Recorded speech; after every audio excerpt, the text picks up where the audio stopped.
बाकी मैंने एक साल सिर्फ एनसीईआरटी पर फोकस करा। मैंने लास्ट के 2 मंथ यूट्यूब पे आनंद मनी का चैनल चलता है, उनके क्विजेज होते थे आनंद कैरेक्टर में फ्री में, लाइव क्विजेज होते थे, वो मैं करती थी, वो मैं रोज़ करती थी। और मतलब बायो में मेरे सारे क्वेश्चन देखे बैठे थे। तो बायो में ये होता है कि आप एनसीईआरटी रीड करते रहिए, जब लास्ट में आप लोग टेस्ट देंगे तो टेस्ट में कुछ क्वेश्चन आपको नहीं मिलेंगे।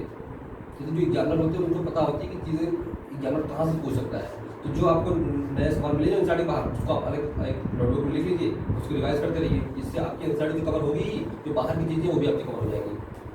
फिजिक्स का रिवीजन कैसे करेंगे मतलब? तो फिजिक्स रिवीजन के लिए भाई अगर आपके 60 नोट्स बने हैं तो सर उसको रिवाइज करने में काफ़ी बढ़िया होगा। जैसे फार्मूला सेट बना लीजिए, फॉर्मूला शीट तो रेडीमेड भी मिलते हैं। जब आप अपने हाथ से बनाएंगे उसका दूसरा इंप्रेशन होता है। जैसे हमने मान लीजिए सर ने आज पढ़ाया एक डेट पे जो आपको पढ़ाया, उसी के साथ जब आप शाम को घर जाइए तो उसके बाद पूरा एक बार रिवाइज जरूर निकल पे जाएंगे, तो उसी के साथ एक आप शॉर्ट नोट बना लीजिए कि अगर हमको मान लीजिए कि अब मेरा टेस्ट होने जा रहा है, अगर हमको जल्दी में रिवाइज करनी है तो उसकी चीज़ मैं जरूर रिवाइज करूँ। इससे ये होगा कि आपका सिलेबस कम से कम 50 नोट रिवाइज कर डालेंगे आप एग्जाम से पहले, एग्जाम के पेपर में फिर आपका हाथ नहीं रुकेगा। और फिजिक्स में मेन होती है प्रैक्टिस। जैसे हमने कॉन्सेप्ट सीख लिया, अब अगर मान लीजिए मैं सवाल की प्रैक्टिस नहीं करूँगा तो फिर गड़बड़ हो जाएगी। जैसे इसी बार कितने लेंदी सवाल आ गए थे, तो विद इन टाइम। और फिर फिजिक्स में मेन होता है कि आप टाइमर लगा के करिए, अपने को बांध दीजिए कि मैं अगर 30 मिनट में 30 क्वेश्चन करूँगा, मैं आपके शुरू में होगा कि आपको 15 क्वेश्चन सही होंगे, लेकिन कोई बात नहीं, ऐसे करते करते अपने आप को देखेंगे एक दिन कि आपके 25 क्वेश्चन तक भी पहुँच जाएंगे आप। ऑर्गेनिक केमिस्ट्री कैसे करेंगे इसका फॉर्मूला? ऑर्गेनिक के लिए देखिए एनसीईआरटी जितनी रिएक्शन दी है उतना तो हमको पता होना चाहिए, क्योंकि पिछले 2-3 साल का जो एनटीए का ट्रेंड रहा है, जो उन्होंने जो सवाल पूछे लगभग जितनी रिएक्शन आपकी एनसीईआरटी दी है उसके अगल बगल ही पूछते हैं, जितनी दी है नेम रिएक्शन एनसीईआरटी दी है उसकी तो आपको मैकेनिज्म भी पता होनी चाहिए। आप एक सब्जेक्ट को कितना टाइम देते हैं, मतलब दिन में कितना टाइम देना पड़ेगा? कि देखिए एक गोल होता है, जैसे कि हमको पता है कि मेरे पास 97 चैप्टर हैं, अब हमको 97 चैप्टर को कितने महीने में खत्म करनी है, तो उस महीने के उसके हिसाब से आपको एक मंथ का आपका आइडिया होता है कि हमको एक मंथ में इतना कर लेना है। फिर उस मंथ के हिसाब से आपको एक डे का प्लान पता होता है कि मैं एक डे में एक चैप्टर करूंगा कि आधा करूंगा कि 1/4 करूंगा। उसके हिसाब से टाइम बाद में पढ़ाई नहीं होती है। मैंने मान लीजिए टॉपिक रख लिया कि मैं मान लीजिए करंट पढ़ता हूँ, तो मैं आज करंट में कैपेसिटर तक जाऊंगा, वो क्या रेजिस्टेंस तक, सीरीज पैरेलल तक। कॉमन है, इनका भी यही रहता था कि टाइम बाउंड की बजाय टॉपिक बाउंड रहता था। ये नहीं था कि हमें 2 घंटे पढ़ना है, बस हमें ये टॉपिक पढ़ना है। अब टॉपिक वाइज चले जाइए और जितना भी टाइम लगे, अगर मान लीजिए आप उसको 2 घंटे में कर ले रहे हैं कोई बात नहीं, तो आपको 3 लगता है 4 लगता है। इससे पहले एक लिस्ट बना के रखो कि अगले दिन सुबह क्या पढ़ना है, थोड़ा ज़्यादा रखो क्योंकि वो नहीं पढ़ा पूरा तो नहीं कर पाओगे, इतना है पूरा कर रहे हो तो मतलब कम पढ़ रहे हो, तो थोड़ा ज़्यादा बना के रखो, अगले दिन चेंज कर पढ़ते पढ़ते हो जो मन नहीं करता है कि कुछ और कर लें, उसको कैसे दूर करें? नहीं तो देर तक नहीं पढ़ पाएंगे, नहीं, मतलब लगातार देर तक पढ़ना भी नहीं। जैसे मान लीजिए मैं 1 घंटा पढ़ा तो 1 घंटे बाद आप 5 मिनट का ब्रेक लीजिए, ज़्यादा नहीं, 2 से 5 मिनट का पानी के लिए थोड़ा चल लीजिए। इससे जो होता है, जो आपकी जो नेगेटिविटी आने लगती है वो थोड़ा दूर होने लगती है। जब एक साथ आप लगातार बैठेंगे तो फिर आप डिस्ट्रैक्ट हो जाएंगे, योगा की भी एक साथ एक ही चैप्टर जो सी होने लगती है। या फिर दिन में कुछ टाइम दे दो कि मतलब स्पोर्ट्स अगर कोई खेल रहा हो तो वो खेलना ही खेलना है, बट फिर उतने टाइम खेलना, उसके बाद नहीं खेलना। उसमें स्टिक रहो, ये नहीं कि तुमने बहाना अपने आप को कुछ और दिया और बाद में फिर लंबे टाइम तक खेलते चले जाओ। मतलब अगर कोई हॉबी है तो थोड़ी देर करो, उसे करो, तुम्हारा स्ट्रेस कम होगा।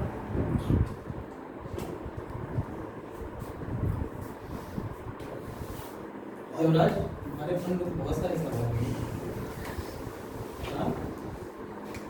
जैसे बहुत बार होता है हम लोग टेस्ट देते हैं, टेस्ट में नंबर कम आते हैं, तो हर चीज़ को आपको पॉजिटिव में लेना चाहिए कि मान लीजिए जो गलती हमसे यहाँ हो गई, नीट में नहीं, एग्जाम में नहीं हुई, हम हर गलती से आपको सीखनी चाहिए। जैसे बहुत लोग होते हैं मोरो डाउन हो जाता है कि यार स्कोर 300 आ रहा है, कैसे मेरा होगा, तो ठीक है 300 आ रहा है, जो गलती है उसको सीखते चलते हैं।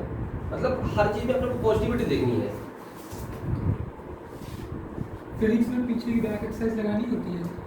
तो देखिए जैसे कि जो फिजिक्स की बुक है एनसीईआरटी, वो तो सबके लिए है, चाहे आप जेईई की तैयारी कर रहे हैं, चाहे एडवांस की, चाहे नीट की, तो उसमें कुछ सवाल तो भाई काफ़ी लेंदी होते हैं। तो उसमें जैसे जो आपके सर होंगे तो आपको बताएंगे, आपको टिक करवा देंगे सर, आप ये सवाल कर लीजिए जो आपके लेवल के हैं, कुछ होंगे। जैसे मैंने हर सवाल नहीं किया था फिजिक्स में एक्चुअली एनसीईआरटी को बाइबल नहीं मान सकते, बस ये चीज़। बाकी केमिस्ट्री बायो में तो है, वो तो केमिस्ट्री बायो फिजिक्स में तो टीचर ही फिल्टर करके देगा कि ये तुम्हारे काम का है, ये तुम्हारे काम का नहीं है। फिजिक्स में शीट लगा के जाओ। अब की बार के भी क्वेश्चन आए थे शीट के, कुछ क्वेश्चन थे जो मुझे नहीं आते थे बट मुझे आंसर याद था क्योंकि मैंने 2-3 बार करा हुआ था, उससे मुझे आंसर सीधे सीधे क्वेश्चन है। बार करो, एक बार टेस्ट से पहले करो, एक बार करते रहो, मतलब रिवाइज बहुत करना है। क्वेश्चन में जो कहता हूँ कि गलत हुए हैं तो उनको मार्क करो और उनको बार बार करो, क्योंकि वो गलती तुमसे तब भी होगी, एग्जाम में हुई थी, बल्कि इतनी गलती इनकी तब भी हो गई जबकि ये सब रूल इनको बताए गए हैं, उसके बाद भी इतनी गलती हुई है। मैं उसके लिए मतलब बड़ा अनफॉर्चुनेट इसको मानता हूँ कि इतना सब आते हुए भी बहुत सारे क्वेश्चन जो मुझे लगता है कि घर पे देखने के बाद ऐसा कोई भी क्वेश्चन नहीं होगा सामने आके हो रहे थे मुझसे, जो शीट से कॉन्सेप्ट वाइज तो शीट से बाहर था ही नहीं कुछ, कॉन्सेप्ट वाइज तो शीट के बाहर जो व्हाइट शीट में देता हूँ, चाहे जेई मेंस हो चाहे जेई नीट हो, इससे बाहर कोई क्वेश्चन होगा ही नहीं। बस तुम्हें कि उसमें कितना परफेक्शन, कितना प्रैक्टिस, वो तुम कितना टच में हो। वो मुझे नहीं लगता कि 50 में से शायद 48 क्वेश्चन उसी टाइप के आएंगे। यहाँ तक कि वो मैग्नेटिज्म वाला जो गलत हुआ था कि कुछ दूरी पे फोर्स बताना था, उस तरह के सब तरह के क्वेश्चन इसमें कराए गए हैं या क्लास में कराए गए हैं। इसे मतलब बाहर का कोई स्कोप ही नहीं है। अगर तुम ये मान लो तो मुझे लगता है कि सब काम बन सकता है। एडवांस के लिए बाहर का पढ़ना है वो तुम लोगों को दिया जाता है, उसके लिए अलग से मटेरियल। जेयू सर नीट मिक्स हाँ, इसमें दोनों। नीट में तो हम लोग अभी थोड़ा सा अनप्रिपेयर्ड थे, कितना टफ क्वेश्चंस नहीं आएगा, हाँ, ये चीज है। बट अब प्रिपेयर्ड रहना पेपर कि थोड़ा सा आएगा। अनप्रेडिक्टेबल आ गया। वो जो 20 क्वेश्चन लास्ट वाले थे 15 प्रीवियस को और जेईएस का पेपर देख के लगा था कि इस बार आसान ही आएगा, क्योंकि जेईएस का भी आसान ही आया था।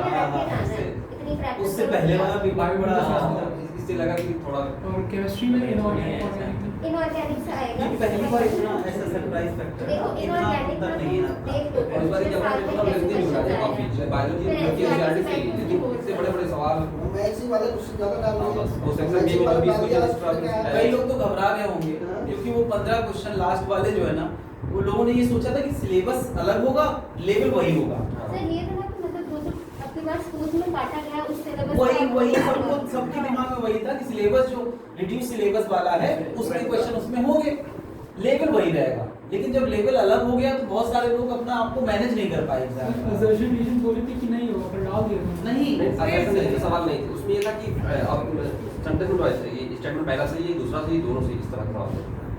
स्टेटमेंट वाले जैसे सब रीजन मैथ्स का कोडिंग फिजिक्स का। हाँ अब जैसे बायो में फ्रॉग सिलेबस में मेंशन नहीं, अर्थवॉर्म सिलेबस में मेंशन नहीं है, बट क्योंकि एनसीईआरटी में दिया उन्होंने ऑप्शनल सेक्शन में दिया, बट था वो पेपर में। पढ़ा हो तो पढ़ कर लो, वरना छोड़ दो।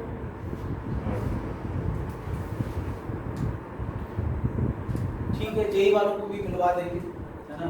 लेकिन वो ऑनलाइन वाली लड़की है इसलिए शायद ऑनलाइन कम्युनिकेशन कराएंगे, उसका बहुत बढ़िया होगा। तो अभी और कोई कुछ और ये न्यूमेरिकल्स कैसे करते थे फिजिक्स में? जैसे कुछ क्वेश्चन होते हैं बड़े उल्टे सीधे होते हैं, ऊपर नीचे कुछ भी करते हैं, समझ में ही नहीं आते हैं। और टाइम लगेगा, स्टेज में आने में टाइम लगेगा। अगर आप चाहते हैं कि एक ही दिन में सब हो जाए तो नहीं होगा, आपको स्टेप टू स्टेप सीखने पड़ेगी वहाँ तक जाने के लिए। कई कॉन्सेप्ट भी लोग एक साथ पूछ लेते हैं ना, कई कॉन्सेप्ट डाल देते हैं। जैसे इस बार सेक्शन बी में काफी बढ़िया सवाल नीचे हमने डाले थे। सेक्शन ए तब भी थोड़ा लेवल का था, लेकिन सेक्शन बी ठीक ठाक डाल दिया था। नहीं, ये मुझे तो ये लगा ना जैसे क्या है कि अभी थोड़ा मैं एक बात नोट कर रहा हूँ कि एक हाई स्टैंडर्ड क्या जैसे जेआरएफ नेट वगैरह होता है, तो जेआरएफ नेट में क्या है वहाँ पे भी सेक्शन ए बी सी होता है। तो जैसे मान लीजिए क्या है कि वहाँ पे प्रोबेबिलिटी हो जाता है, जैसे मान लीजिए 70 क्वेश्चन में 35 क्वेश्चन करना होता है और फिर 50 में से 25 करना होता है। तो वहाँ पे क्या था, जैसे वहाँ पे जो बी सेक्शन आता है वहाँ पे जो ए बी सी सेक्शन होता है, तो वो एकदम जैसे रिसर्च लेवल टाइप का होता है। जैसे एमएससी का किया है, बच्चे को पता चलना चाहिए कि एमएससी क्वेश्चन है। तो उसमें जो बी लेवल वाला था थोड़ा उसमें था कि हाँ तुम नीट की तैयारी कर रहे हो, और उसमें क्या है कि जो ए वाला सेक्शन था उसमें तो बोर्ड वाला बच्चा भी कंफर्ट था, लेकिन उन 15 क्वेश्चन में जो था वो कंफर्ट नहीं था, क्योंकि उसमें नीट का उन्होंने दिखाया कि हाँ नीट भी कुछ है, तो वो 15 क्वेश्चन नीट दिखाने वाले थे। बच्चों के दिमाग में क्या ये तो करना ही करना है, क्योंकि करना ही करना है और टफ भी है, उसमें लोगों का बैलेंस बिगड़ गया है। ये होगा कि वहाँ ऑप्शन होगा तो थोड़ा आसान होगा कि वहाँ पास लेकिन अब तुम लोग इसके लिए मेंटली प्रिपेयर्ड हो। अच्छी बात यह है कि तुम लोगों के साथ ऐसा कुछ नहीं होगा। कुछ नहीं हुआ। देखिए पहली बात जैसे मान लीजिए क्या है, जैसे अभी तक 180 क्वेश्चन आते थे, 20 क्वेश्चन बढ़ा दिए, लेंदी कर दिया, तो अब पढ़ने के लिए टाइम ज़्यादा चाहिए था। देखो भाई क्या क्वेश्चन तो कुछ टाइम तो कट टफ नहीं नहीं देखा जाए, लेकिन उस एग्जामिनेशन माहौल के हिसाब से मेन बस इतना ही अंतर है कि उस टेम्परामेंट में जब हम जल्दी जल्दी करने की सोच रहे होते हैं वो क्वेश्चन उसके लिए नहीं थे, है ना। लेकिन टफ नहीं थे। अभी घर में आने के बाद अभी तुम्हें लोगों को वही सब क्वेश्चन फिर से मिलेंगे तो कहीं कुछ टफ नहीं लगेगा। फिर 2020 का पेपर कहते हैं बहुत इजी था और फिर 2021 का हुआ था कि टफ है, बट रैंकिंग सेम गई है, लगभग सेम हाँ, इसका मतलब मतलब सेक्शन बढ़ा है। करने वाले ने करा है, पढ़ने वाले पढ़ रहे हैं तो उस टाइम टाइम मैनेजमेंट में के भी मॉक टेस्ट दिया था टेस्ट सीरीज में भी। टेस्ट तो फिर आपको हमने तो लगभग जितनी बड़ी कोचिंग है सबका टेस्ट लास्ट टाइम ले रहा था, चाहे वो आकाश हो चाहे असल में हम लोग का एक ग्रुप होता था 4-5 लोगों का, तो हम सब ने एक एक टेस्ट ज्वाइन कर ली थी। तो इससे ये होता है कि आपने पेपर आपको मिल, जैसे आपने ज्वाइन की तो ऑनलाइन आपने ज्वाइन किया है तो पेपर PDF फॉर्म निकाल लेते थे, तो मेरा दोस्त मेरा कर लेता था, मैं उसका कर लेता था, तो इससे हमने सबकी टेस्ट ले थी। अरे हम लोग मतलब कि ये था कि हम लोग को 40 टेस्ट दिए गए थे फुल सिलेबस के टेस्ट और आर एन एवरेज हम लोग का स्कोर आ रहा था क्योंकि सर ने बताया था कि जो यहाँ एवरेज स्कोर आएगा वही आपके नीट में आएगा, तो लगभग 639 नंबर मेरे आ रहे थे जो एवरेज स्कोर आ रहे थे। तो 615 है तो वही थोड़ा अगर लेंदी ना मैं होता मतलब फिजिक्स में जाकर फंस गया, मैं सेक्शन भी पहले उठा लिया और वहाँ काफी लेंथी सवाल और काफी जो थोड़े ट्रिकी सवाल थे, इसलिए हमको वहाँ टाइम में मैनेजमेंट करने में फंस गया वहाँ फिजिक्स में, इसलिए मेरा ये बहुत हुआ है। कुछ लोग बहुत अच्छा कर सकते थे वो केवल इसी टाइम मैनेजमेंट और वहाँ घबराहट की वजह से उतना नहीं कर पाए। चलो खैर कोई बात नहीं, जो भी है लेकिन ये ताकि बजा दें एक बार फिर से। हाँ, लखनऊ में 360 बायो में इसी है जो पहले क्या है इसकी 54 रैंक भी है, उसके भी 360 बायो में नहीं है। मेरा एक दोस्त के 715 नंबर आ रहा है, उसके भी एक क्वेश्चन मिला था बायोलॉजी में मिला था। ये है तो ये चलिए सब लोग ऑल द बेस्ट, अगली साल तुम लोगों के साथ में ये सही होना चाहिए।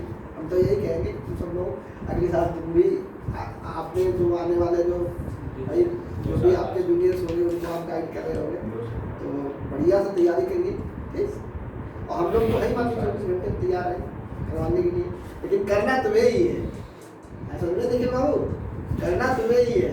उसके लड़ने उस दिन हम नहीं जाने वाले हैं, आपको लड़ना है, ठीक। जरा ठीक, चलिए ठीक।